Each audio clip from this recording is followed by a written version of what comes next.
Dieu vous jugera. Maudits, soyez maudits jusqu'à la 13e génération de vos races. Maudits, maudits. Je vous briserai, ma tante. Je reprendrai l'artois. J'en fais le serment devant mes ancêtres. J'en suis sûr. Vos 3 frères sont cocus, madame. Cocus comme des manants. Précisément ne pourrait-on croire que vous agissez à présent par vengeance. Et tu te venges de moi, à travers mes filles. Allez, ma tante. Femme qui a failli doit être à jamais écartée de transmettre le sang des rois. Ainsi, notre sire en a jugé. Il les a condamnés à vie. Sire, le pape Clément est mort. 1 mois après. Oui, sire. 1 mois après. La malédiction, madame, la malédiction. Dieu, pour une fois, a bien fait les choses. Mais qu'ai-je fait, moi, pour me retrouver entre ces 4 murs? Le malheur est le produit de votre entourage. Marigny ne connaît plus de mesure. Il use de la confiance que vous lui faites pour vous tromper. Sans coïncidence, sire. Nous avançons en âge et en guérant, c'est une malédiction suffisante. Le roi est mort. Vive le roi. Je veux que mon déshonneur soit effacé. Que veut-il? L'annulation de votre mariage. Si seulement elle pouvait trépasser. Oui, si seulement il pouvait trépasser. Le tour que Marigny vient de nous jouer sera le dernier. Je vous promets, je l'abattrai. Alors, vous avez trompé, sire, mon neveu? Ainsi, nous sommes fiancés. Cette affaire de mariage est presque réglée. Maintenant, le roi et Valois ne peuvent plus rien me refuser. Elle a été étranglée. Posséder un secret honteux me donne un pouvoir dont j'entends bien me servir.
Ici commence l'Artois, mon comté, ma bonne terre.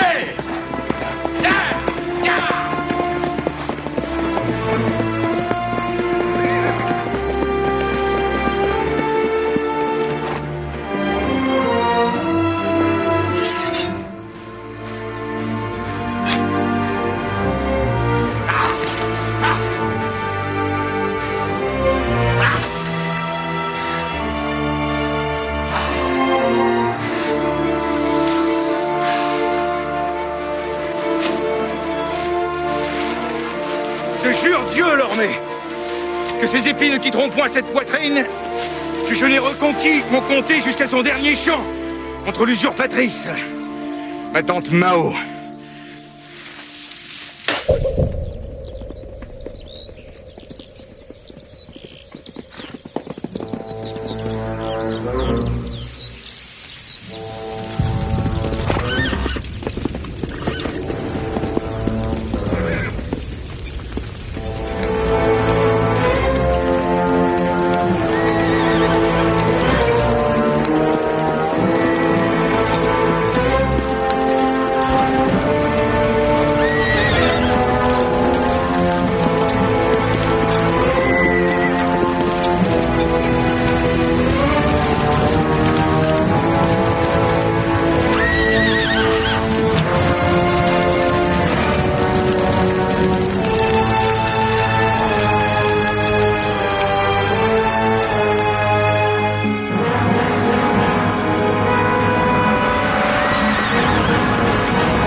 N'est-il pas pitié que de vrais seigneurs comme vous doivent obéir à cette femelle? Ouais!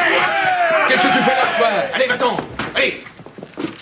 Faisons peur à ces hommes, afin d'affaiblir son autorité. Comment? En semant le désordre sur les terres d'Artois. Mais ce comté sera tien un jour. Pour l'instant, il est à elle. Et c'est le meilleur moyen de le lui reprendre. Désormais, mes seigneurs, tout ce qui est à elle est à vous! Ouais! Ouais!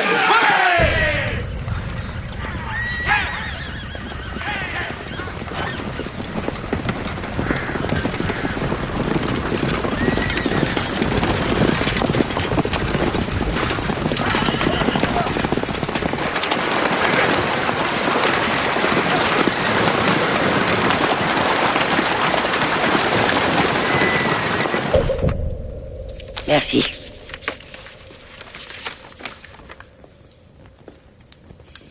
Les partisans de ce fléau de Robert ne désarment pas. Mais je ne suis pas femme à me laisser dépouiller aussi facilement.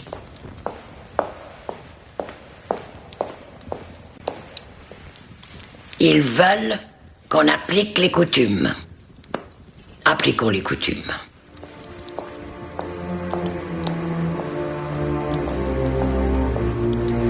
Mais pas avant d'avoir mené enquête pour connaître précisément les usages anciens dans chaque seigneurie. Vous pouvez compter sur mon oncle Thierry, votre chancelier, pour que les enquêtes soient longues. Ah! Très longues! Il nous faut jouer fin. Louis, le nouveau roi, le hutin, comme l'appelle le peuple, est en pleine confusion. Ce chien de Robert gagne ses faveurs pour me reprendre mon comté. Par chance, le hutin est de santé défaillante. Il tousse à se déchirer la poitrine. Si Dieu pouvait le reprendre vite.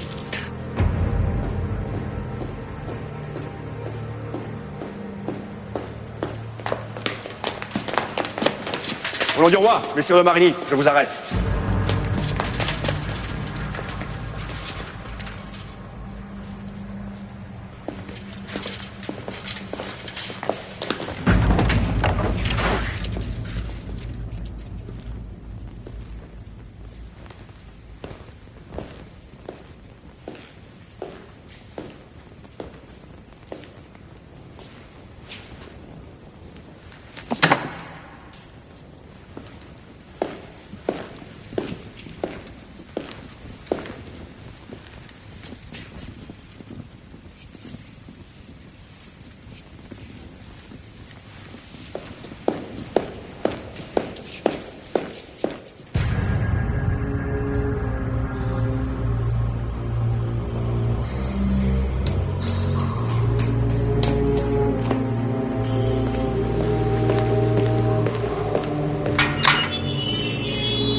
Me conduisant à Montfaucon, messire.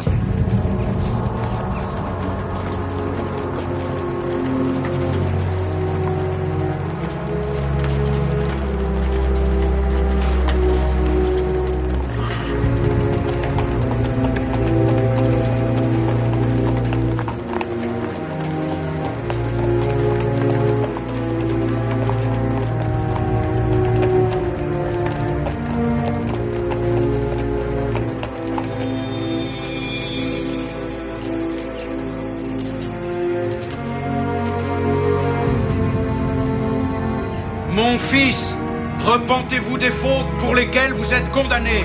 Non, mon père. Je nie avoir envoûté le roi, volé le trésor. Toutes mes actions ont été commandées par feu le roi Philippe IV, mon maître. Mais j'ai accompli, pour des causes justes, des actes injustes. De cela, je me repens. Qu'on ne me maintienne point! Qu'on lui garde ses habits, afin qu'il puisse être reconnaissable le plus longtemps possible.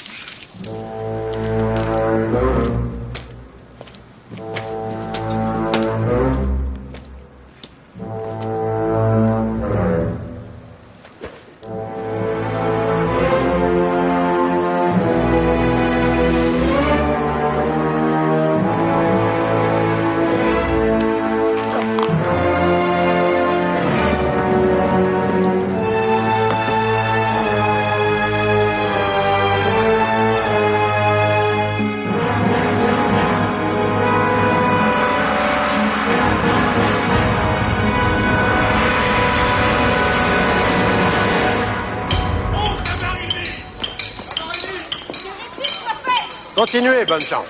Continuez de regarder. C'est beau travail qu'on fait là. Et je n'aurais jamais pensé qu'il me fût donné de voir cela.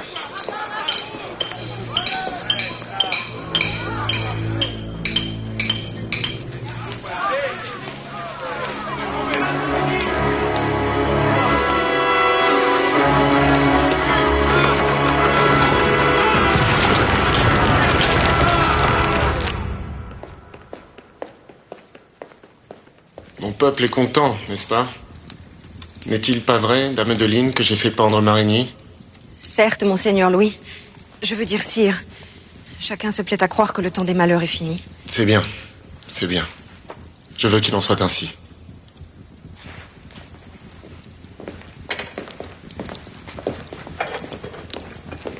Je t'avais promis d'assurer la sécurité de cet enfant. Sire, cet enfant vous bénira en ses prières jusqu'à son dernier jour. C'est justement ce que j'ai décidé. Quel prix? Elle rentrera au couvent de Saint-Marcel, qui est pour fille noble. Elle y sera mieux que nulle part. Est-ce donc cela que vous avez décidé pour elle, sire? Le cloître? Et quoi? N'est-ce pas un bon établissement? Et puis il faut que cela soit. Elle ne saurait rester dans le monde. Et puis je trouve bon qu'elle rachète par une vie de piété la faute que nous avons commise en sa naissance. Monseigneur Louis, m'enfermerez-vous aussi dans un cloître? Pour toi, nous verrons plus tard. Mais tu ne pourras pas rester ici. Je suis votre servante. Je vous obéirai.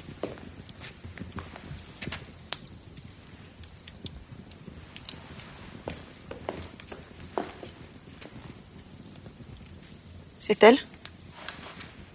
C'est la future reine de France. Soyez donc heureux, sire.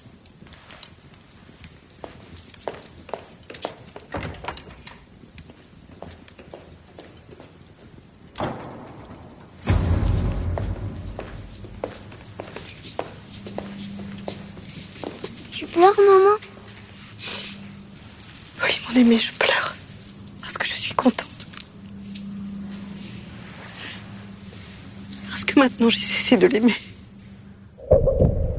Certes, Marigny n'était pas de nos amis. Les barons se font gloire de sa chute, ils s'en attribuent le mérite. Et pourtant, c'est un travail auquel nous avons pris bonne part. D'ailleurs, je dois admettre, Guccio, que ton aide m'a été précieuse.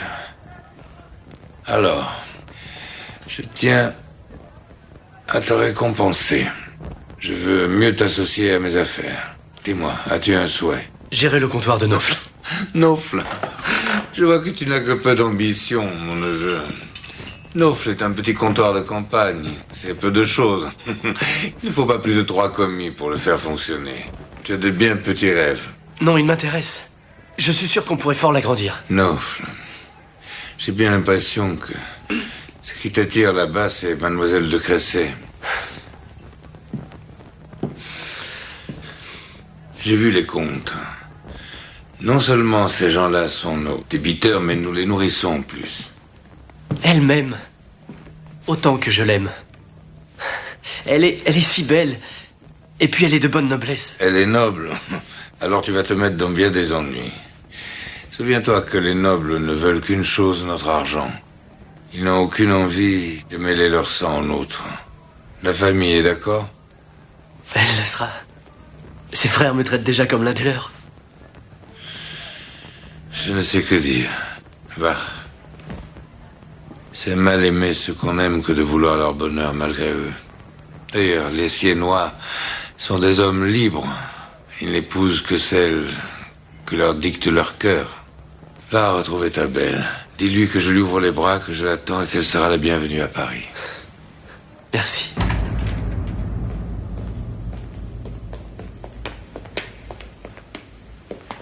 Je vous ai mandé, messire Guccio, car j'ai vanté vos mérites au roi.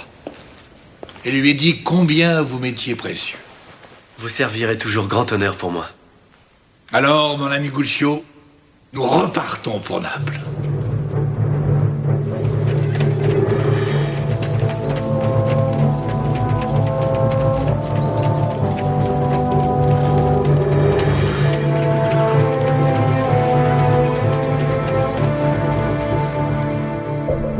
J'ai négocié la plus haute alliance pour ma belle Clémence. À 22 ans, sans dot territoriale, et riche seulement de vertu et de réputation, c'était inespéré.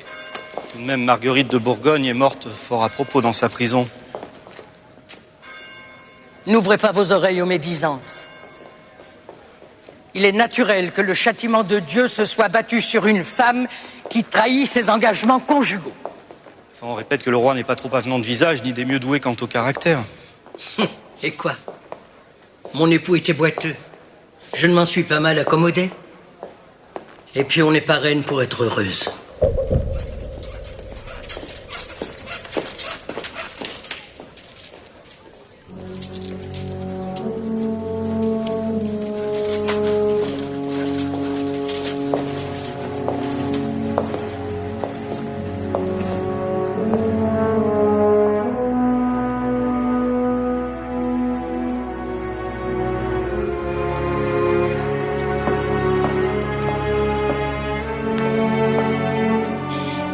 Merci, Madame ma grand-mère, d'avoir tant fait pour moi.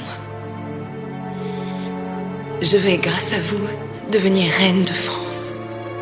De ce vaste royaume, arrosé par 4 fleuves et baigné par 3 mers. C'est un grand bonheur. Je te souhaite d'être heureuse. Je te le souhaite du fond de mon cœur. Va maintenant. Va, ma fille.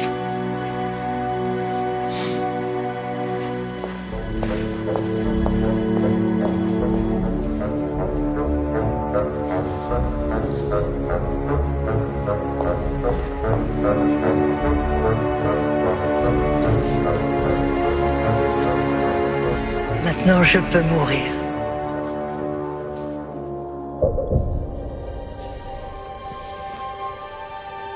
Le roi, tous, maître Martin, ils tous à se déchirer la poitrine. Vos inquiétudes sont fondées.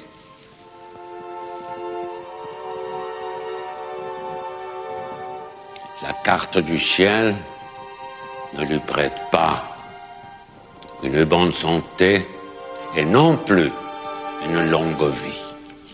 Mon Dieu. Voyez-vous davantage? Il pourrait bien ne pas passer l'année.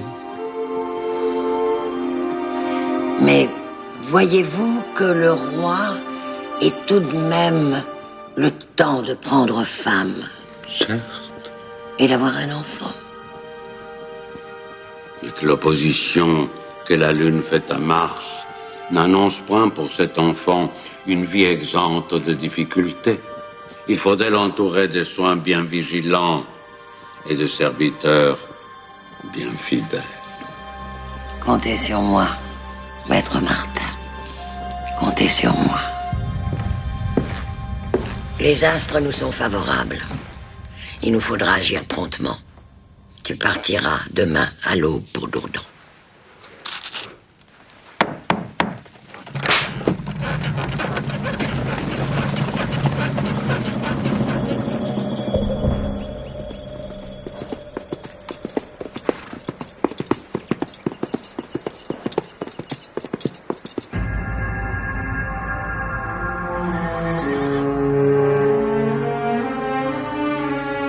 Vous prétendez qu'on vous envoie, mais vous n'avez ni lettre, ni signe de reconnaissance. Pourquoi ma mère n'est-elle pas venue en personne? Pour réussir, son entreprise doit rester secrète. Sa présence à Dourdan pourrait éveiller les soupçons. Et puis vous me connaissez, madame. Marguerite, d'après ce que vous venez de m'apprendre, est morte de façon fort suspecte. Peut-être a-t-on décidé de me faire subir le même sort. Si tel était le cas, pourquoi vous aurais-je averti de la mort de votre cousine? Rien ne m'y obligeait. Même si tu mentais, cela vaudrait peut-être mieux que de mourir d'ennui. Allons, fais.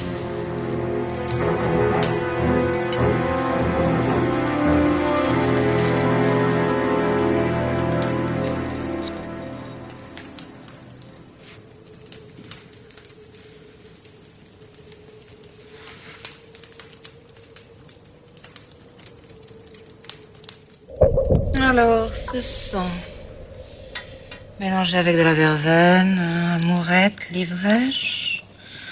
Voilà, une fois réchauffé sur du bois de cèdre, ça devrait produire l'effet que nous désirons.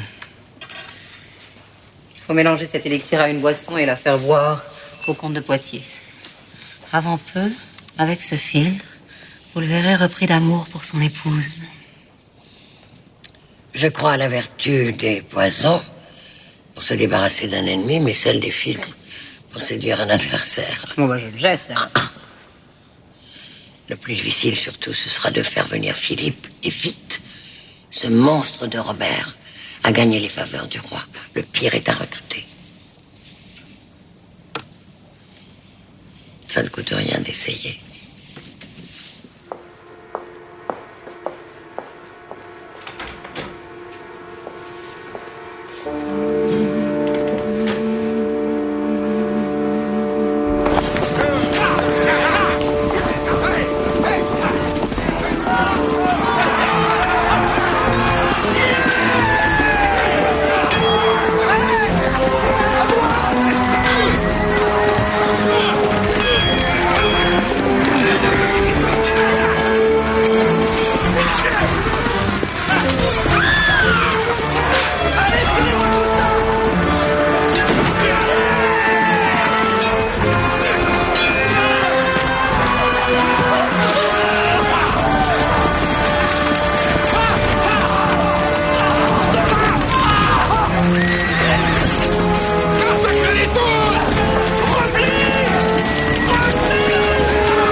Je retourne en Artois. Je ne vais pas laisser ce chien de Robert brûler ma terre et piller mes châteaux sans réagir. Il veut la guerre. Il va l'avoir. Qu'il crève. Qu'il crève. Et le hutin avec lui. Je vous rappelle que vous êtes vous-même mourante ce matin. Votre beau-fils ne vient ici que parce qu'il vous croit agonisante.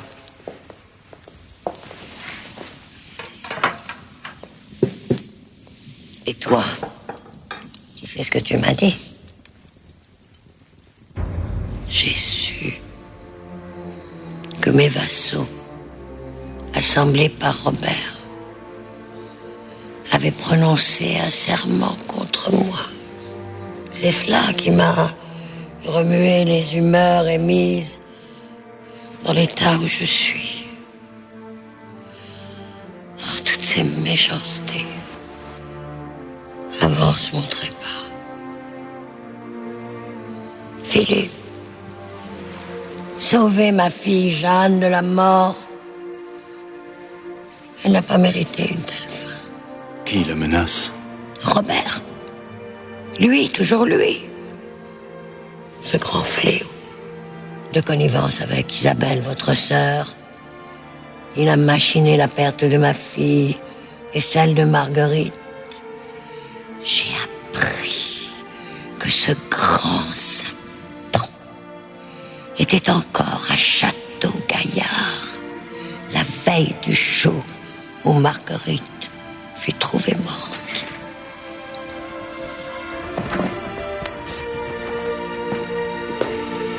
Oh non, tout me soulève le cœur.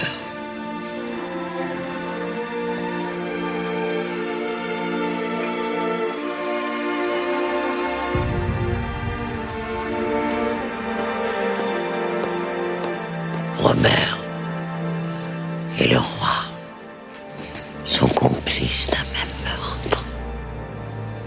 Robert tient le roi. Maintenant, il va s'attaquer à mes filles. Il va les tuer toutes les deux. Blanche d'abord, parce qu'elle constitue un témoin gênant. Et puis Jeanne, votre épouse qui vous aime, mais qui n'est pas coupable. Et puis moi. D'ailleurs, même s'il ne me tue pas, je mourrai avant l'âge de douleur et de crainte. Philippe, reprenez votre épouse auprès de vous et protégez-la. Montrez que je ne suis pas sans appui. Et s'il advint qu'on me prit l'Artois, je serais bien obligé de reprendre le comté de Bourgogne, qui était la dot de ma fille Jeanne.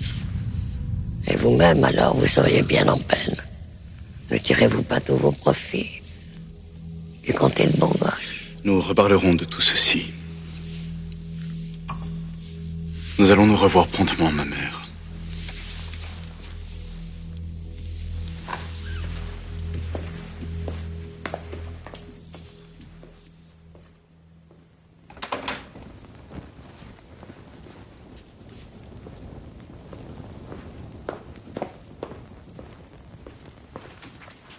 Il l'a vidé jusqu'au fond. Vous verrez que Monseigneur de Poitiers ira bientôt à Dourdan.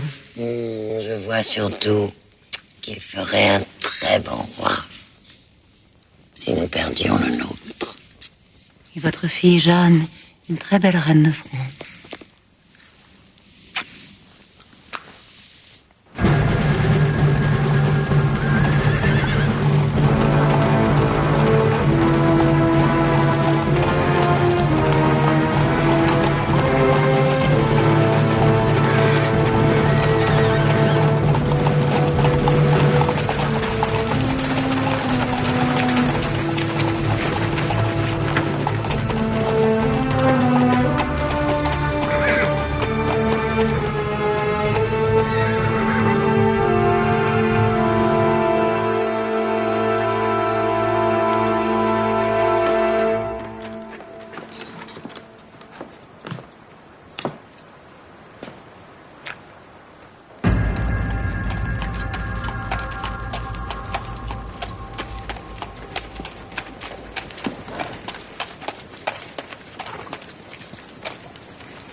Madame, voici le roi. Madame de Hongrie, sire.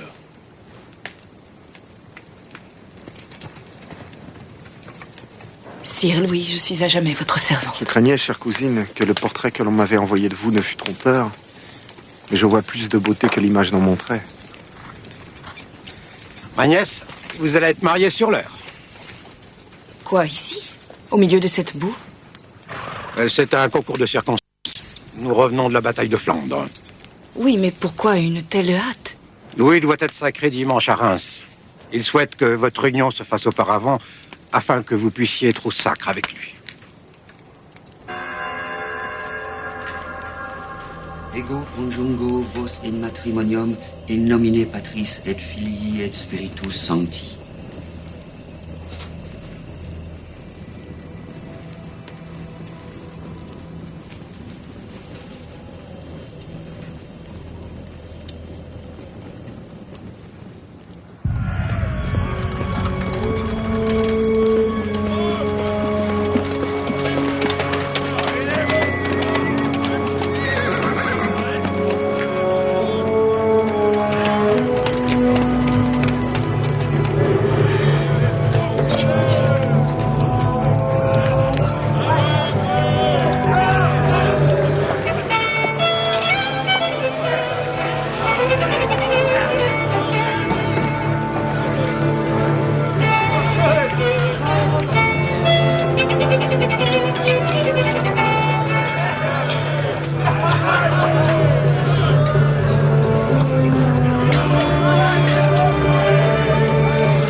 Sire, mon époux, est-ce la coutume de France qui veut que les femmes de la parenté n'assistent pas au mariage? Même au palais royal, ma sœur, vous n'auriez pas eu l'occasion de voir mon épouse. Sire, mon frère, en ce jour de grand bonheur pour vous, je vous requiers de lever la peine infligée à Jeanne. Ses erreurs n'étaient point crime. Elle s'est repentie. Mon doux sire, ce jour est jour de fête pour moi. Et je voudrais que toutes les femmes de votre royaume en eussent partage de joie. Faites-le pour l'amour de moi. Il n'est rien que je ne puisse faire pour vous plaire, mamie. Et moi, est-ce qu'on va me rendre blanche? Jamais. N'aurais-je donc plus jamais le droit de reprendre épouse? Laissez faire le sort, mon frère. Il semble que le sort favorise plus Philippe que moi.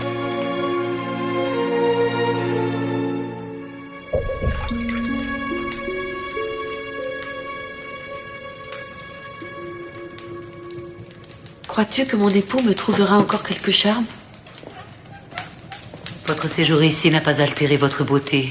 Et puis, ce filtre qu'il a bu vous le rendra tout entier. Tu es sûre que Philippe m'a pardonné? Je vous le redis, madame. C'est lui qui a demandé au roi votre retour.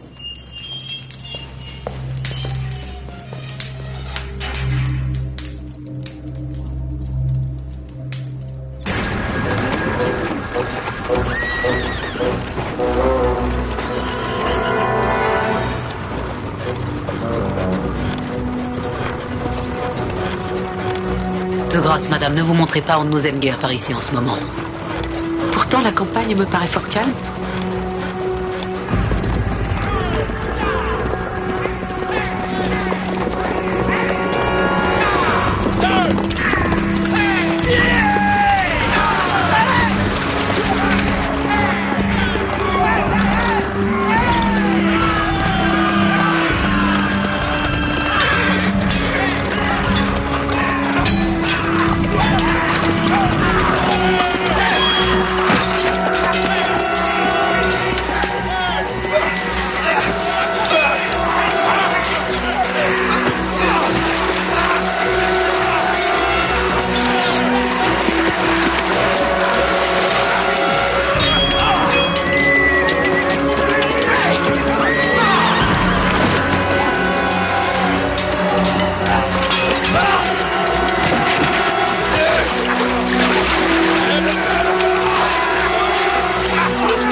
Surtout ne dites pas mon nom, c'est après ma famille qu'ils en ont.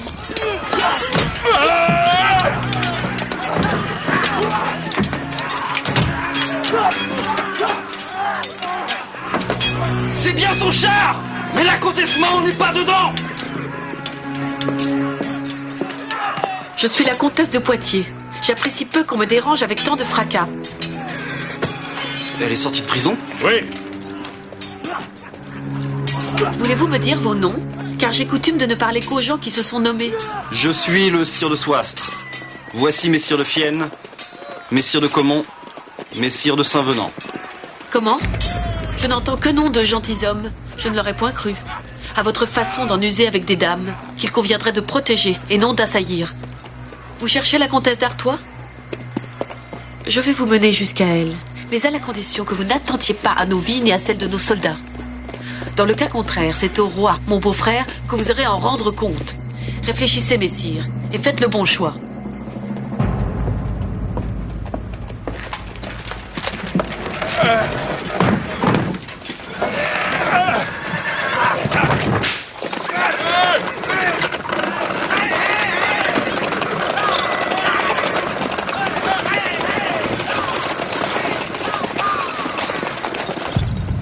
À Eder, nous ne craindrons rien d'eux. La garnison de ma mère saura les tenir en respect. Vous y êtes déjà très bien arrivée toute seule. Vous m'avez sauvée, madame, je ne l'oublierai jamais. Si tu m'as rendu l'amour de mon époux, je t'en tiendrai pour quitte. Eh bien, mes seigneurs, avez-vous perdu la hâte de parler à votre suzeraine? Le courage vous manque-t-il au moment de l'approcher?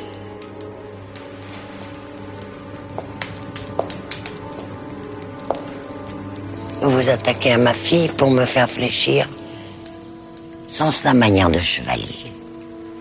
Nous voulons savoir, madame, si vous allez enfin consentir à nous reconnaître nos coutumes, comme elles l'étaient du temps de Saint-Louis.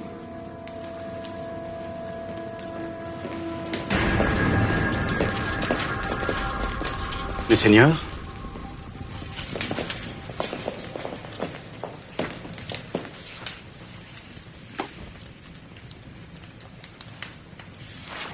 alors, mes seigneurs, vous voici mécontents.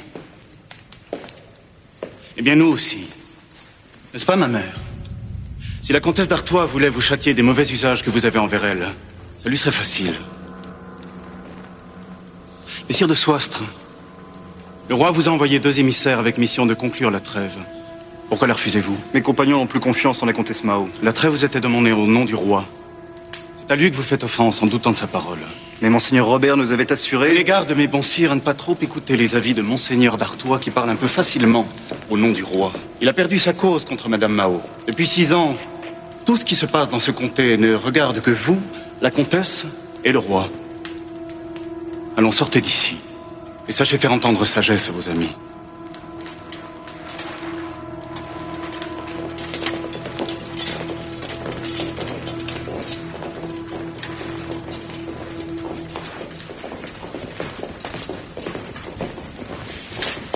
Mon cher fils, vous m'avez sauvé la vie. Les coutumes de Saint-Louis. Ils commencent à me lasser tous avec les coutumes de Saint-Louis. Nous revenons en arrière comme si mon père n'avait jamais vécu. Et mon frère qui les encourage. Quelle pitié que vous ne soyez roi. Philippe, vous m'avez tant manqué.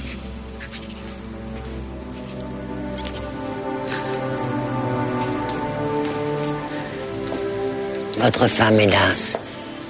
Conduisez-la à vos appartements. Nous vous y apporterons à souper.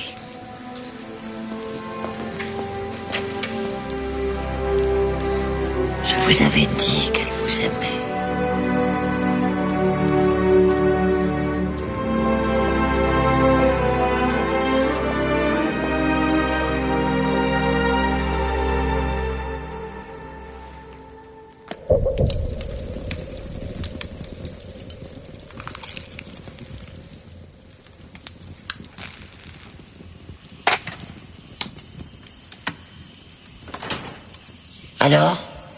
Alors, madame, eh bien, le filtre a eu l'effet que nous attendions. Maintenant, ils dorment. Dieu soit loué. Nous avons refait le second couple de France.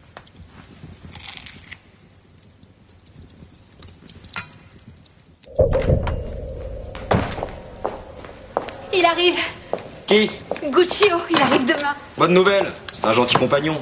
Un gentil compagnon, ça. Le comptoir de Naufle lui a été confié par son oncle et il vient de demander ma main. C'est merveilleux. Et d'où as-tu ça? Il me l'a promis. Regagne ta chambre.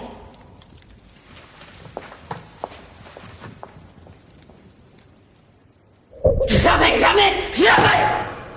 Un lombard, un commerçant, un rien de rien! L'honneur d'être notre ami devrait largement suffire à le payer! Vous oubliez, ma mère, que si nous n'avons pas été saisis terre et mur, c'est à ce Lombard que nous le devons. Il est fort riche et protégé par le roi de France. Je ne vendrai pas ma fille pour de l'argent! Nous sommes nobles! C'est le moment de nous en souvenir et de le rappeler! Vous parlez juste. Moi non plus, je ne consentirai pas à telle mésalliance. Alors préparons-nous à le recevoir demain.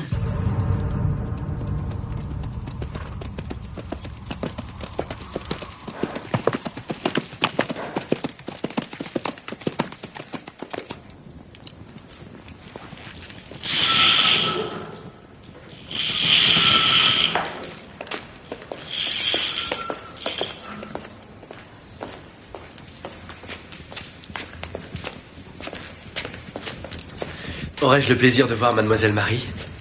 Certes. Elle nous fera compagnie pour dîner. Vous allez la trouver très différente. Elle est tout à son nouveau bonheur. Je m'en réjouis. Vous ne pouvez imaginer la joie que vous me donnez. Ah oui? Nous aussi sommes très joyeux. Marie est fiancée à l'un de nos parents, le sire de Saint-Venant, un gentilhomme d'Artois de fort vieille noblesse, qui s'était pris d'elle et dont elle était prise.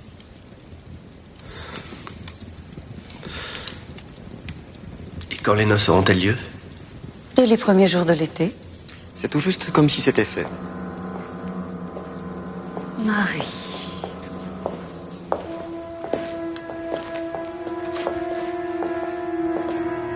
Bienvenue, Monsieur Guccio.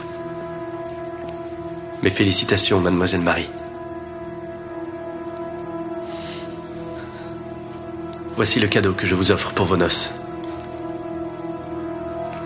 Il me vient de la reine Clémence. Une relique de Saint Jean-Baptiste y est enfermée. Je ne pensais jamais devoir m'en séparer. Mais il faut apprendre à se défaire sans peine de ce qu'on tenait pour le bien le plus cher. Que la nuit vous soit douce, messire. Bonne nuit, d'Amélia Belle. Si vous manquez de quoi que ce soit, n'hésitez point à m'appeler. Je suis à côté.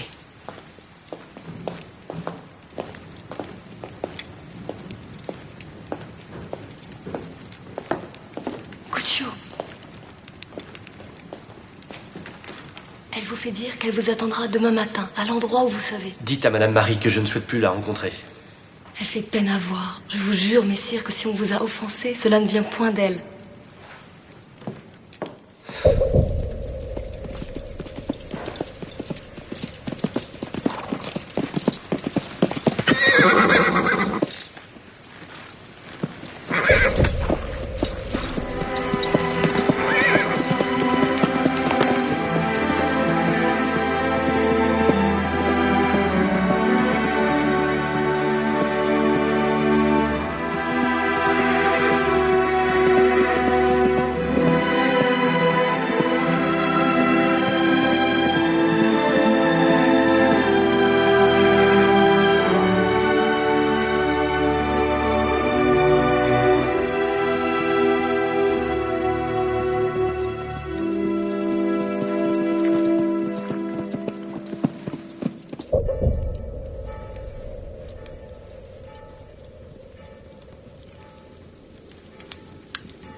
Qu'on nous laisse seuls.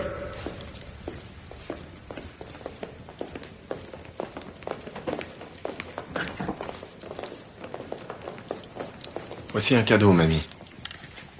Encore un, Louis? Mais vous me comblez de présents. Au moins un chaque jour. C'est une trouvaille d'orfèvre, une rareté. Voyez, n'ayez pas peur. C'est une petite fourche pour manger les poires. Il n'en existe que 5 dans le monde. J'ai voulu que vous en ayez une, afin de ne point tacher vos jolis doigts lorsque vous mangez des fruits. Merci, mon doux sire. Ah, ma cousine. Belle chaque jour. France vous réussit. À moins que ce soit le mariage. Quel bon vent vous amène? Un vent mauvais, sire. Avec les soulèvements de l'Artois, l'argent ne rentrera bientôt plus dans vos caisses. Ma tante Mao, la gueuse, vous pille, comme elle m'a pillé. Sans moi pour veiller au grain. Je sais votre dévouement. Parlons-en, mais auparavant, goûtez-moi une de ces dragées dont ma douce Clémence m'a donné fantaisie.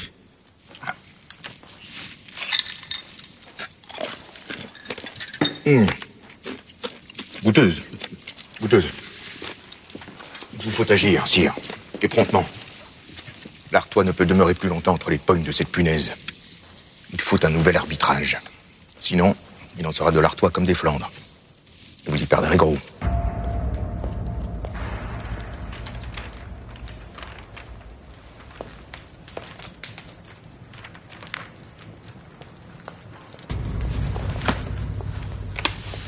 Votre neveu Robert a les faveurs du roi. Je doute qu'un nouvel arbitrage vous conserve l'Artois. Je crains que ce ne soit une erreur d'aller à Paris. L'Artois m'appartient. Le Hutin ne me le prendra pas. Et je réserve à cette vermine de Robert une bien jolie surprise. Ma fille Jeanne va bientôt reparaître à la cour. Et le roi devra compter avec elle. Si ce que je suppose s'avère, Robert n'est pas prêt de me prendre l'Artois. Nous serons bientôt de retour.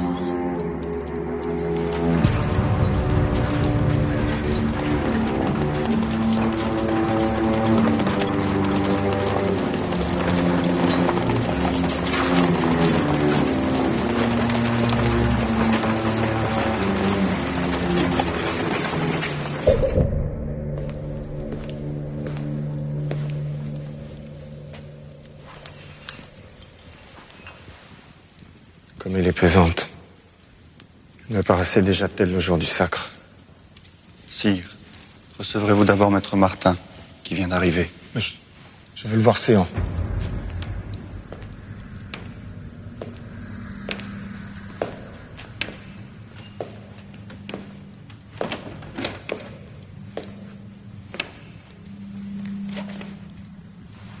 Avez-vous éclairé les questions que je vous ai posées? Je l'ai fait, sire. Alors dites-moi le vrai. Je ne crains pas de l'entendre. Rien n'empêche que vous ayez une descendance. La carte du ciel vous est en cela favorable. Vos paroles me confortent, Maître Martin. Avez-vous pu discerner les moments les plus favorables à concevoir les héritiers que je souhaite? Ne parlons que du premier. Sire, je crois ne pas commettre une grande erreur en vous disant que, à l'entrée du soleil dans le Sagittaire, un enfant vous sera né. Ce qui porte la conception à... mi-février. Il faut donc me hâter d'accomplir le pèlerinage que la reine veut tant.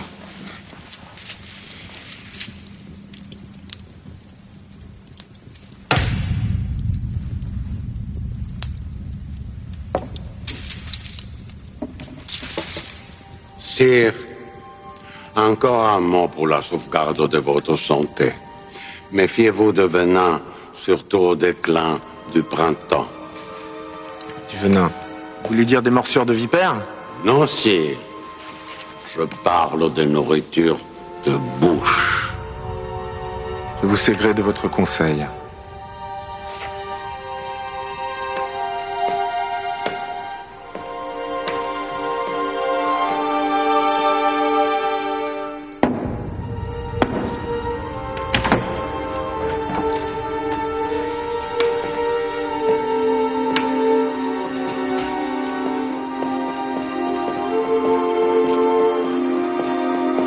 Messire de tri, qu'on redouble de surveillance en cuisine, qu'on s'assure de n'employer que des denrées de provenance connue et qu'on fasse goûter 2 fois tous les mets servis. Oui, sire.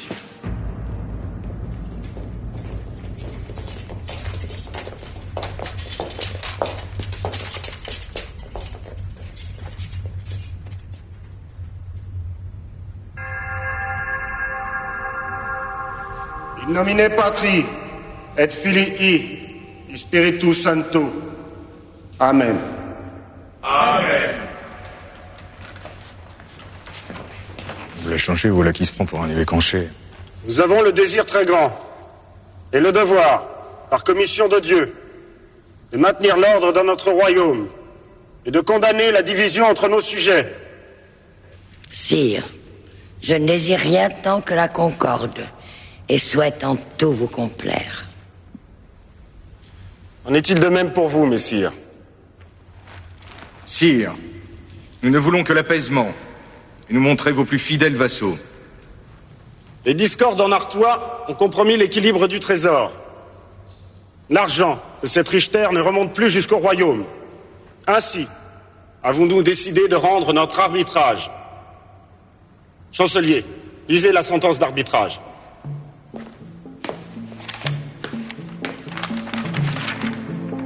Le passé étant oublié et les rancunes pardonnées de part et d'autre, la comtesse Mao reconnaît ses obligations envers ses sujets, scellera les coutumes en usage au temps de Saint-Louis.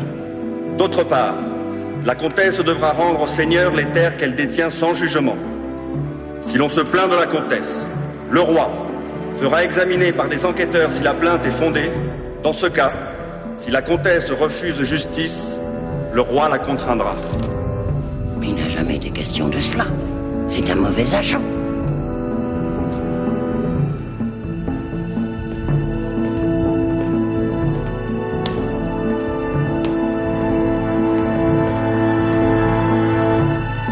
Jurez de respecter scrupuleusement l'arbitrage du roi. Je le jure.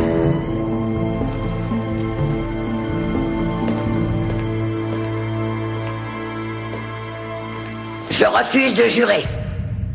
Je ne scellerai point cette méchante sentence. Pourquoi refusez-vous? Cet arbitrage est bien rendu. Sire, mon cousin, allez-vous accepter qu'on vous brave et qu'on vous soufflette ainsi au visage? Me croira-t-on enfin, mes seigneurs, quand je dis que j'ai été frustré, trahi, volé par ce monstre femelle, qui n'a respect ni pour le pouvoir du roi, ni pour le pouvoir de Dieu? Le mensonge et la calomnie, Robert, coulent comme salive de ta bouche. Prends garde de ne pas te mordre la langue. Tu pourras en mourir. Taisez-vous, madame. Je vous fais défense de retourner en Artois tant que vous n'avez pas scellé cette sentence qui vient de vous être signifiée. Jusqu'alors, vous resterez en votre hôtel de Paris ou en votre château neuf de Conflans, et nulle part ailleurs. C'est assez pour ce jour. Ma justice est rendue.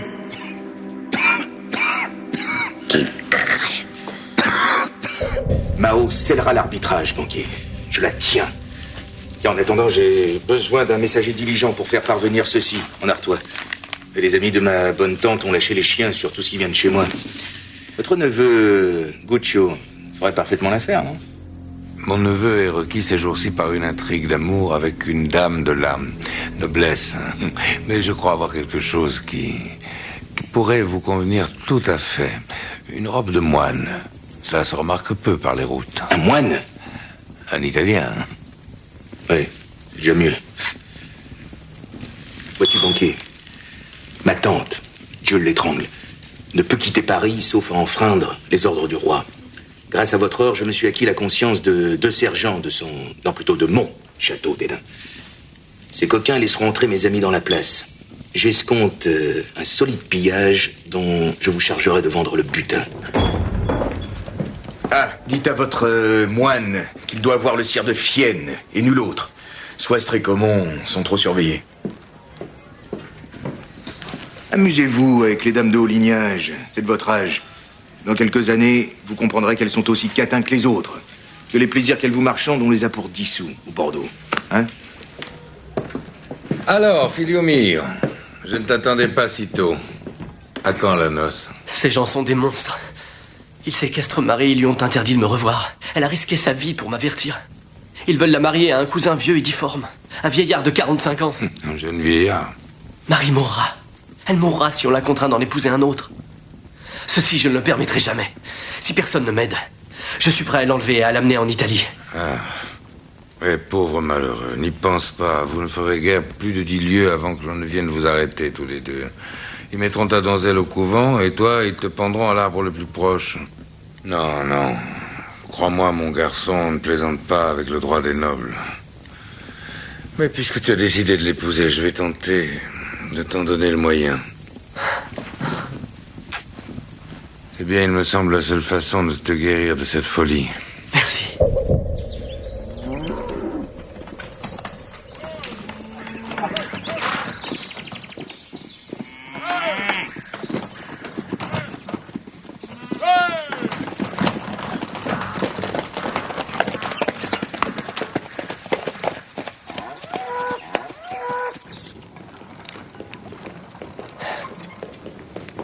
Dame Eliabelle, offrirez-vous l'hospitalité pour cette nuit?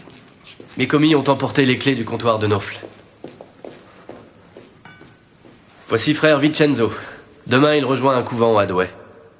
Je n'ai qu'une alcôve à vous offrir, sous les combles. Si ça vous convient, prenez place et resterez-vous un peu avant d'aller dormir.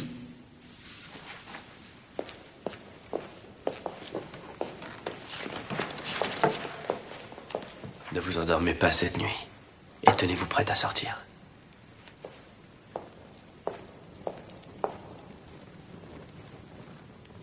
J'ai besoin des clés de la chapelle.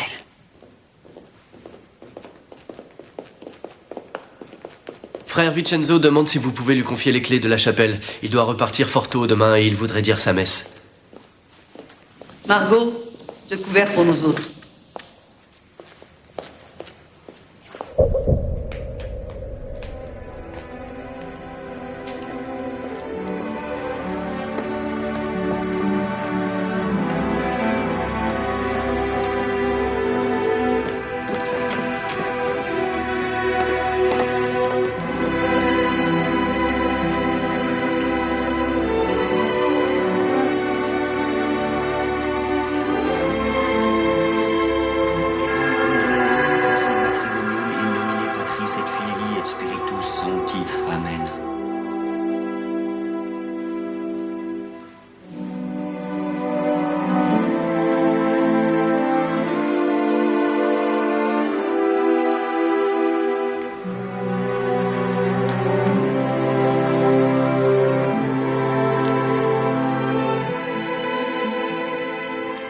J'aurais voulu t'offrir de plus belles noces.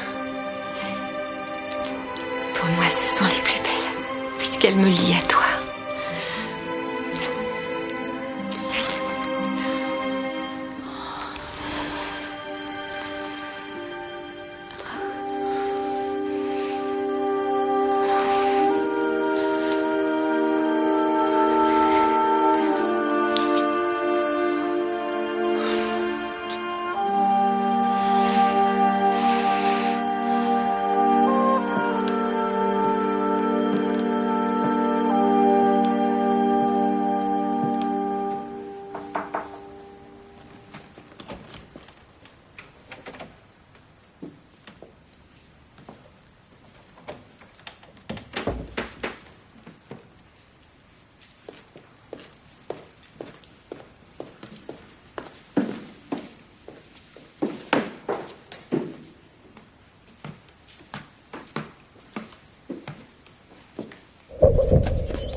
Bien, ma nièce.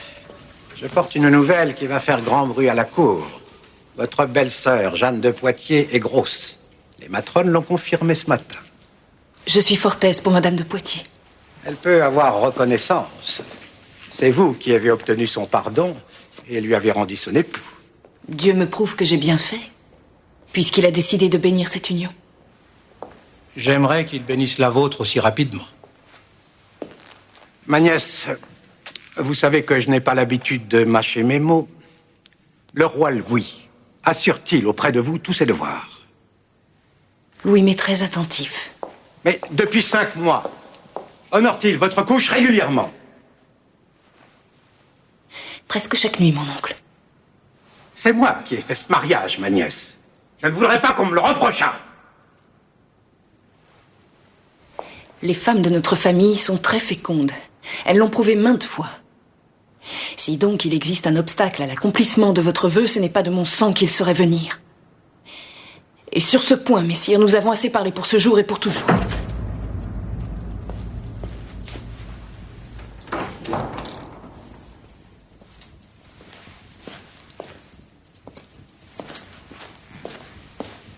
Comment, madame? On vous a laissé sans lumière? Je vais appeler. Non, non, Eudeline, je ne veux personne. Vous pleurez, madame? Ne pleurez pas. Ce sera bientôt l'heure de souper, vous ne pouvez pas paraître ainsi. Es-tu depuis longtemps lingère en ce château? Je pense que tu dois en connaître tous les secrets. Est-il vrai que la petite Madame de Navarre, que l'on tient loin de la cour, ne soit pas de mon époux? Madame, chacun dit sur cela ce qu'il arrange. La seule personne dont on aurait pu tenir une certitude, Madame de Bourgogne, a maintenant la bouche pleine de terre.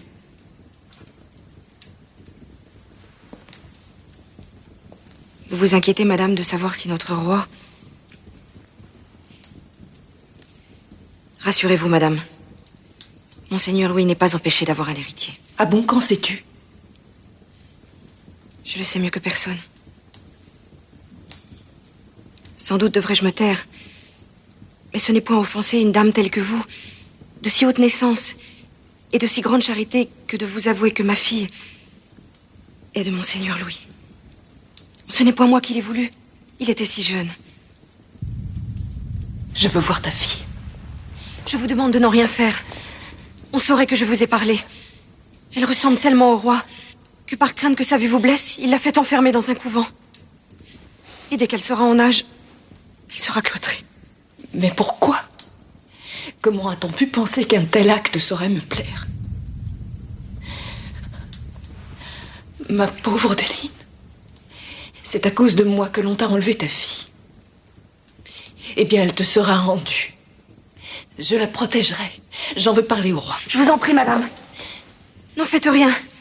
J'aime mieux voir ma fille sous le voile que de la voir sous terre. Oh, je n'aurais pas dû vous parler. Dieu veuille que vous n'ayez rien à apprendre de pire et que votre grande bonté vous laisse dans l'ignorance. Mais dis-moi, quel est ce pire que je pourrais apprendre? Cela a-t-il à voir avec la fin de Madame Marguerite? Vous êtes la seule Madame à la cour pour qui la chose fasse un doute. On l'a assassinée. Assassinée pour permettre au roi de m'épouser. De quoi est morte Marguerite? Bien... Elle est morte d'une fièvre de poitrine qui l'a étouffée. C'est ce qu'on m'a dit. Pouvez-vous le jurer devant Dieu, Louis? Je n'ai rien à jurer. Je ne veux pas. Je ne veux pas qu'on me parle d'elle. Vous, moins que tout autre. Pouvez-vous me jurer que votre volonté ne fut pour rien dans son trépas? Et quand cela serait? Vous seriez la dernière à avoir le droit d'en faire reproche. Vous feriez mieux de vous adresser à votre grand-mère. Oui, c'est sa faute. C'est elle qui a exigé que votre mariage se fasse avant l'été. Et j'ai souhaité, vous m'entendez bien, j'ai simplement souhaité que Marguerite fût morte avant ces temps-là.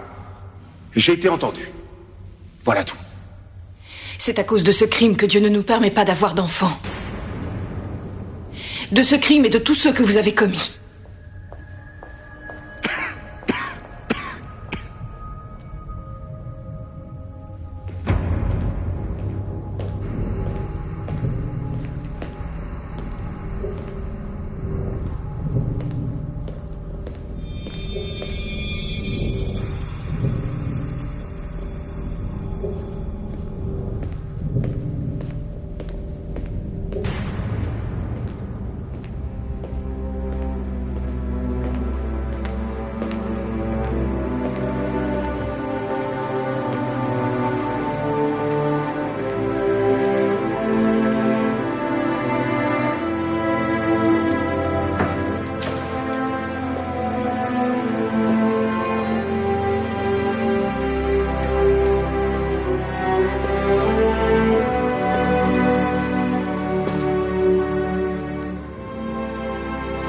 Voulez-vous que je fasse maintenant?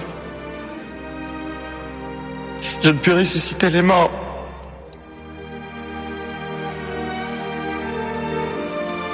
Séparez-vous de moi.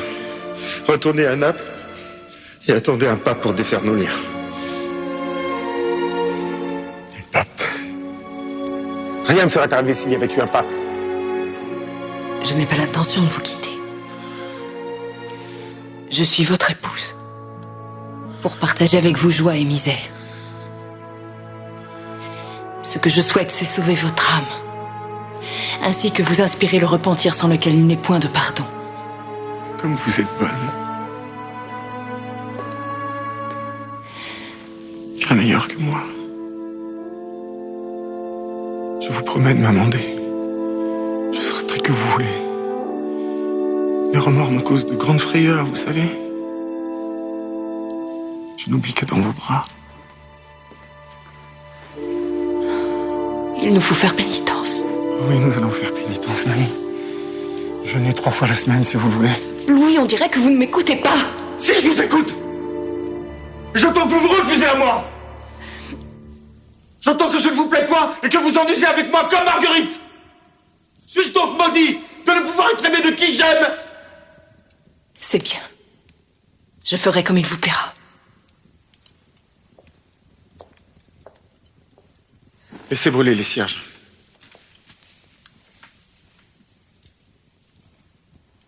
Et laissez choir vos vêtements.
Ainsi, maître Évrard, vous prétendez que le cardinal Caetani a fait appel à vous, ancien templier, pour envoyer outre-tombe le roi, mon frère, et moi-même.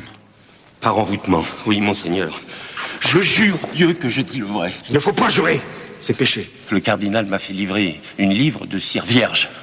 Alors j'ai fabriqué une image d'homme avec une couronne, et puis une plus petite avec une plus petite couronne. Et j'y ai placé le papier avec le nom de celui qu'elle figure. Mais je jure que c'était pas les vôtres. Au dernier moment, j'ai pris peur. Il n'est pas sûr qu'ils disent le vrai. Il faut le faire bien travailler par les tourmenteurs. Monseigneur, par pitié. Non, ne me touche pas! Ne me touche pas! Au petit Châtelet.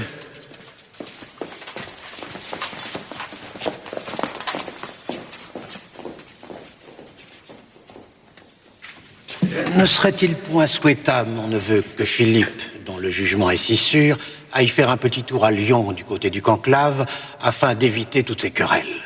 Quel sage conseil vous me donnez là, mon oncle. Mon frère, serez-vous gré d'accepter? Soit mon frère, j'accepte. Pour vous servir. Quel bon frère que voilà. Mon père n'aurait jamais dû brûler les Templiers. Je l'avais pourtant assez dit. J'ai tout fait pour combattre cette funeste décision. Votre douleur vous vient d'être resté immobile trop longtemps. Point de la malédiction. Vous avez raison. Que pensez-vous de l'avancement des travaux? J'en suis très content. Voici, maître, les nouveaux plans qui ont été corrigés. Merci. Pourtant, il semble, au vu de ces nouveaux plans, qu'il faille, ça et là, modifier certaines choses. Et cet Évrard, comment est-il de figure? L'air un peu fou. Un pied boiteux. Pardonnez-moi. Mes ouvriers travaillent si mal, je vais prier Béatrice de les gourmander.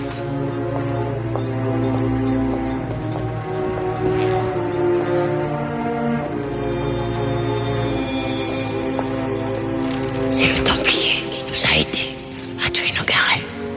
S'il parle, je suis perdu. Connais-tu quelqu'un au petit Châtelet? Personne, madame. Et tuer un prisonnier dans une prison royale n'est pas chose aisée. Philippe, il n'y a que lui. Je vais tout lui avouer. Mais s'il ne me soutient pas, c'est ma fin.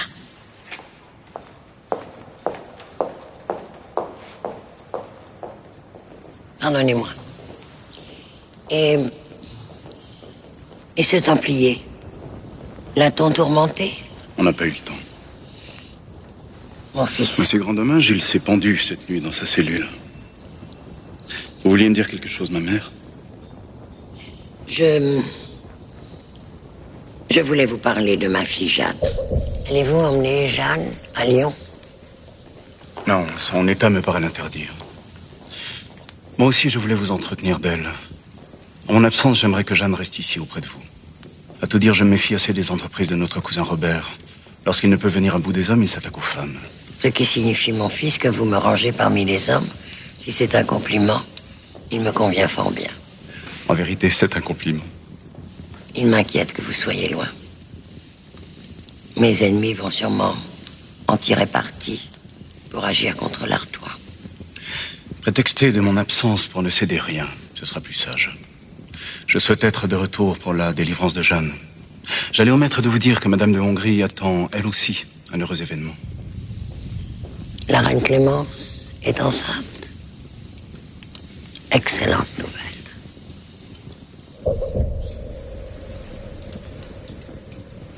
Allez, ma tante, scellez l'arbitrage. Le trésor manque cruellement de l'argent venant de l'Artois, que ni vous ni les barons ne voulez donner. Faites semblant d'accepter.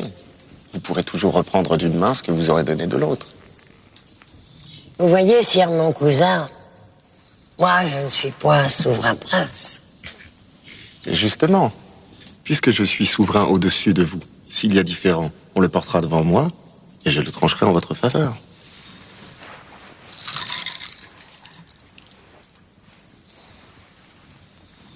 Je ne suis pas bien gourmande de sucreries, mais je dois dire qu'elles sont très bonnes. Ma bien-aimée Clémence veille à ce que sa chambre en soit toujours pourvue, car elle sait que j'aime en grignoter à toute heure. Alors, ma cousine, vous allez sceller? Eh bien non, sire. Aujourd'hui, nous avons un fort bon roi. Vous ne durerez pas toujours. Et moi, moins longtemps encore. Je suis forcé de penser à mes héritiers et ne puis les mettre à la discrétion du pouvoir royal pour plus qu'il ne lui doit. Mettez-vous à ma place, mon cousin. Vous attendez un héritier. Supporteriez-vous de lui transmettre un pouvoir diminué? Bien justement, je ne veux pas lui laisser le souvenir d'un père faible. C'est trop me tenir tête à la fin. Je place l'Artois sous ma main. C'est dit. Et vous pouvez toujours me menacer, vous ne me faites pas peur. Désormais, votre comté sera gouverné par un de mes seigneurs. Je place l'Artois sous ma main. Quant à vous, vous n'aurez plus le droit de vous écarter des séjours où je vous ai assigné. Et vous ne vous présenterez plus devant moi, car je n'aurai point plaisir à vous voir.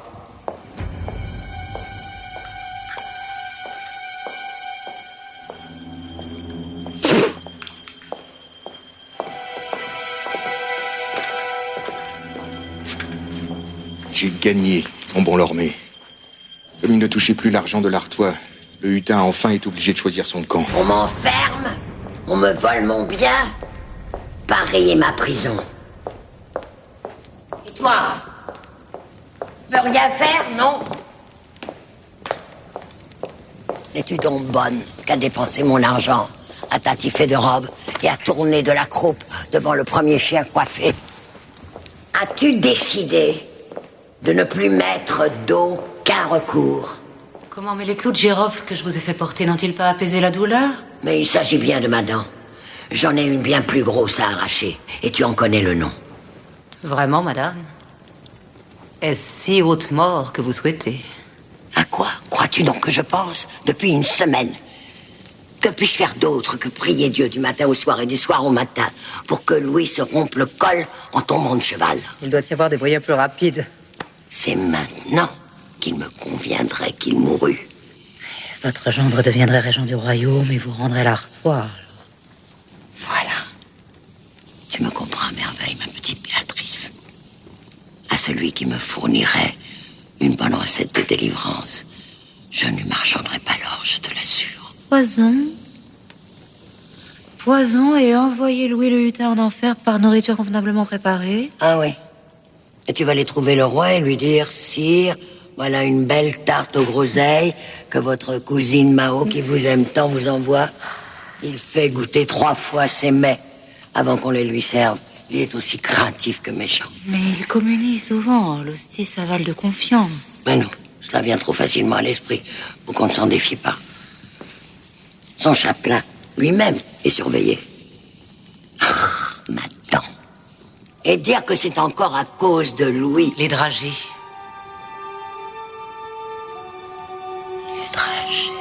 Je viens vous demander de montrer à ma mère ces tapis de beau tissu dont vous avez tendu votre chambre. En effet, ma fille me les a tant vantés que j'ai conçu l'envie de les admirer à mon tour. Vous savez que je suis assez connaisseuse en ce genre d'ouvrage. Vous ne trouverez meilleur expert à travers tout le royaume. Il n'est rien que je puisse refuser à ma sœur. Regardez, Jeanne. Comme le grain est uni et moelleux. C'est à la manière d'Arras et pourtant, les laines chantent avec plus d'ardeur sur la trame. Les gens sont bien habiles qui ont ouvré cela pour vous. Ce sont de hauts lissiers de mon pays. Je les ai installés ici pour un temps et ils vont continuer de tisser pour moi et pour la cour. Jeanne leur a aussi passé commande. Savez-vous, ma mère, qu'on peut leur commander le dessin de son choix et qu'à l'aide de leurs doigts et de leurs crochets, ils font l'image telle que vous la voyez. Oh, les belles choses. Comme on a plaisir à les voir. S'il vous plaît de les employer, vous pouvez en disposer. Vraiment, madame? Oh, j'accepte avec grand plaisir. J'avais désir d'orner ma demeure où je m'ennuie un peu. Et le roi s'entoure-t-il, lui aussi, de tentures en images? Non, il n'y a pas de tenture dans sa chambre. Il faut dire qu'il y dort peu. Cela prouve qu'il goûte fort à votre compagnie. Quel bon époux vous avez là. Oui, j'ai cette chance. Puis-je, ma cousine? Savez-vous que vous m'avez donné le goût des dragées? Allons, Jeanne. Dites maintenant à madame votre belle-sœur ce que vous avez sur le cœur. Je voulais vous confier ma peine. Mon époux est à Lyon et cette absence m'inquiète. Ne pourriez-vous obtenir du roi que Philippe revint pour le moment de mes couches? Je sais ses faiblesses, mais on craint moins les douleurs quand le père est proche. Je vous en fais la promesse, je vais m'employer à exaucer votre désir. Ah, vous êtes bonne dame. Je disais à Jeanne qu'il n'y avait de recours qu'en vous. Vous êtes bien silencieuse, ma mère. Cette entrevue s'est fort aimablement passée. En avez-vous quelque déplaisir? Oh, nullement, ma fille, nullement. C'est une démarche très utile que nous avons accomplie là.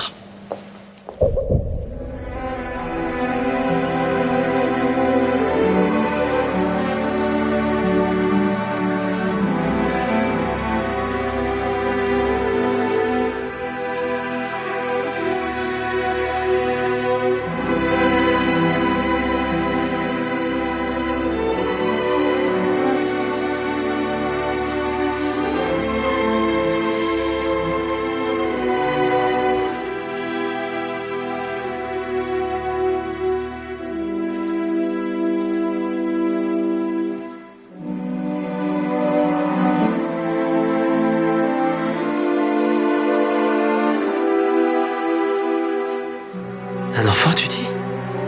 J'ai peur que vous ne m'en aimiez moins. Mais Marie, vous n'êtes pas heureuse? Je ne peux pas le croire. Un enfant, notre enfant. Quelle merveilleuse nouvelle. Cette fois, votre famille va devoir s'incliner. Je cours en avertir mon oncle. Lui saura faire plier votre mère.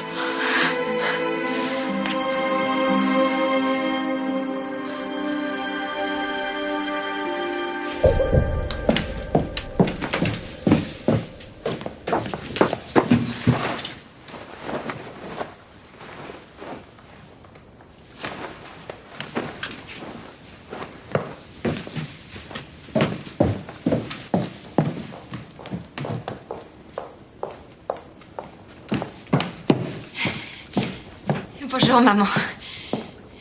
Tous tes vêtements ont été élargis à la taille. Pourquoi as-tu demandé cela, Margot? Déshabille-toi. Tais-toi, je te le commande. Jamais. Avoue ton péché. Je n'ai aucun péché à avouer. Et ce nouvel embonpoint? Où l'as-tu pris? C'est vrai, je vais avoir un enfant de Guccio, mais ce n'est pas un péché, car Guccio est mon époux. Au couvent. Couvent des filles repenties. C'est là que tu vas aller.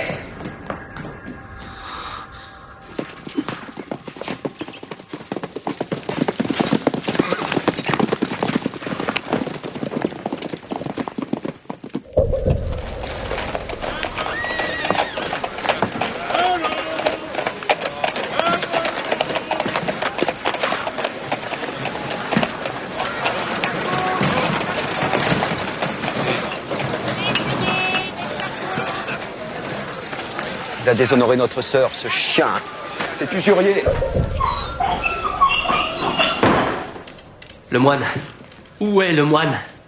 Il faut retrouver le moine qui a prononcé mon mariage. Les frères de Cressé veulent me tuer. Marie est enceinte. Je dois prouver que nous sommes bien mariés. Elle est enceinte. Et c'est maintenant que tu le dis. Ah, Seigneur Dieu. Le moine est mort. Comment mort? Mort. Tout ce qu'il y a de plus mort. Oxy, sur les routes d'Artois. Au moins ton mariage t'aura évité d'avoir la même fin que lui. Alors comment vais-je prouver que je suis l'époux de Marie? Ça ne ferait pas la moindre différence. Tu as épousé une fille noble sans le consentement de sa famille et ces gens peuvent te massacrer impunément, à n'importe quel moment. Ils auront tout au plus à payer une amende. L'amende due pour la vie d'un Lombard, dont le montant n'est pas très élevé, pour tout dire. Il est d'ailleurs fort possible qu'il se trouve quelqu'un pour les complimenter. Bon, maintenant, la première chose que je dois faire, c'est te mettre à l'abri. Et puis je vais aller alerter quelques-uns de nos amis. Haut placés, mais lesquels? Peut-être la reine Clémence, elle me montre une certaine affection. Non, la reine ne peut rien faire sans s'adresser au roi. Et Bouville? Bouville, c'est pas une mauvaise idée. Allez, viens. Va prévenir ces messieurs, dès que je serai sorti, que je les recevrai tantôt. Bien, maître.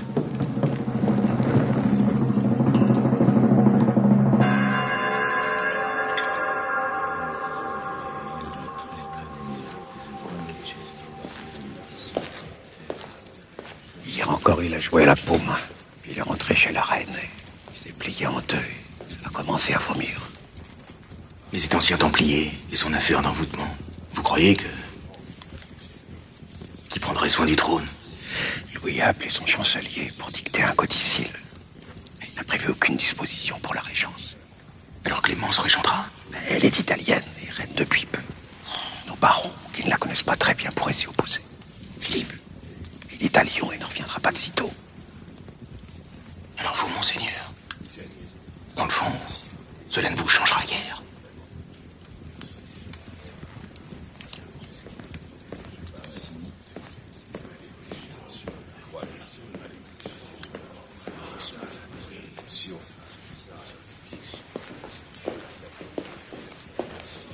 Comment il va?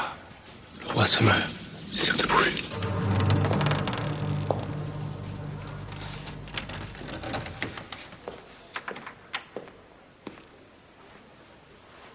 J'ignorais, madame, que vous teniez notre sire Louis en si haute amitié, que vous accourriez toutes affaires cessantes à son chevet.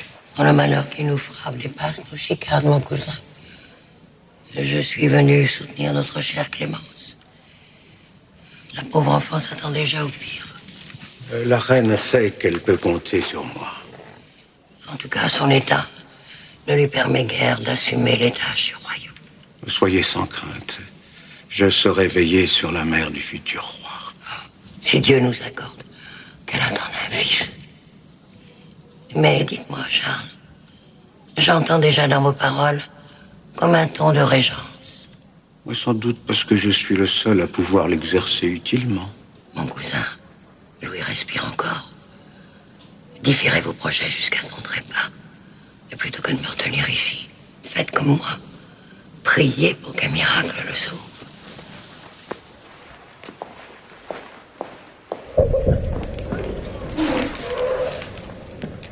Monsieur Tolomei! Oh, je sais qui vous êtes, je sais.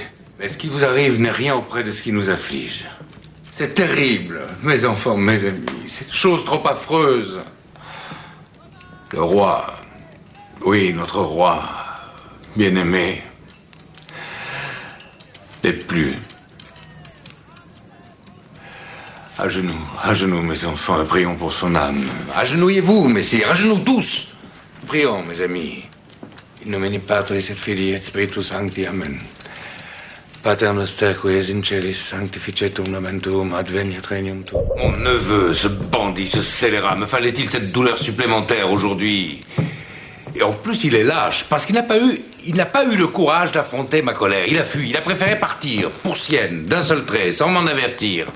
Il doit être loin à présent, qui sait où il se cache. Alors, qu'allez-vous faire, mes amis? Moi, je le déshérite. Un procès? Eh oui. Peut-être est-ce la seule chose à faire, mais pour des gens comme vous, sans fortune, je crains que ce ne soit fort coûteux. Et j'ajouterais que je ne suis même pas certain qu'un procès puisse réhabiliter votre sœur. Bien au contraire, je pense que le scandale ne pourra que lui nuire. À mon humble avis, tout ce que nous pouvons faire, et bien sûr cela grâce à des amis haut placés, à des gens qui me sont redevables, c'est trouver un lieu bien tranquille, un lieu à l'abri des regards où elle pourra mettre au monde l'enfant du péché, dont le plus grand secret, naturellement, cela resterait entre nous. Qu'en dites-vous? Fiez-vous à moi, voyons, fiez-vous à moi. Ne vous ai-je pas prouvé depuis 2 ans, en faisant reporter cette créance de 300 livres que j'avais sur vous, que j'étais un homme de cœur? Hein? Si je l'avais voulu, votre château serait à moi. Vous l'ai-je pris, hein? Allons, vous l'ai-je pris? Non. Vous voyez quel homme je suis. Je m'engage à trouver à votre sœur un couvent où elle pourra rester enfermée le temps qu'il faudra. Bien entendu, un couvent qui soit digne de son rang, hein? Merci, messire Tholomyès. Non. Oui, merci. Non. Inutile de me remercier. Tenez. Allez. Oui.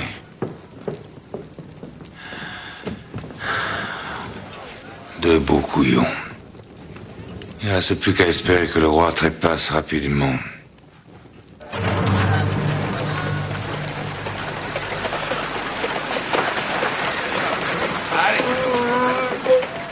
Allez, montre ce que tu sais faire. Allez.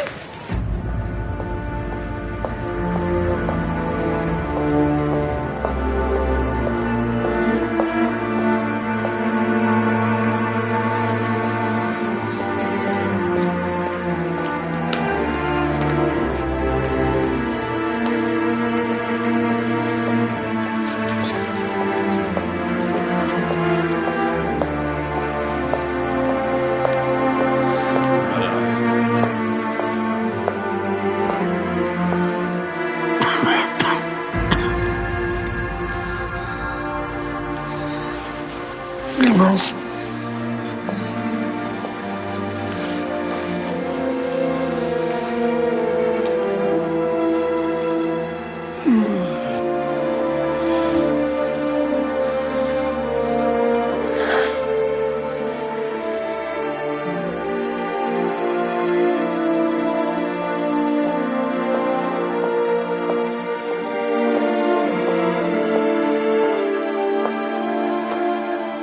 Deux rois de France en si peu de temps.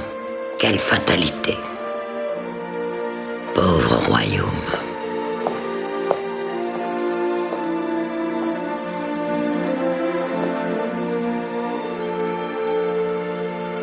Sire, je vous prie de m'accorder pardon pour les peines que je vous ai causées.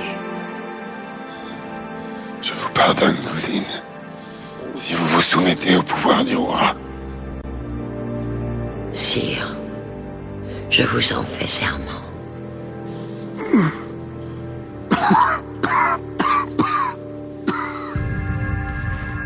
Elle ne jurerait pas mieux si c'était elle qui l'avait tué. Ne soyez pas ingrat. Ce n'est trop, ma mère. Voudriez-vous que je vous baise les pieds pour avoir empoisonné mon frère? Vous me le paierez, ma tante. Je suis maudite. Avouez, Charles, que vous y pensez aussi. À quoi?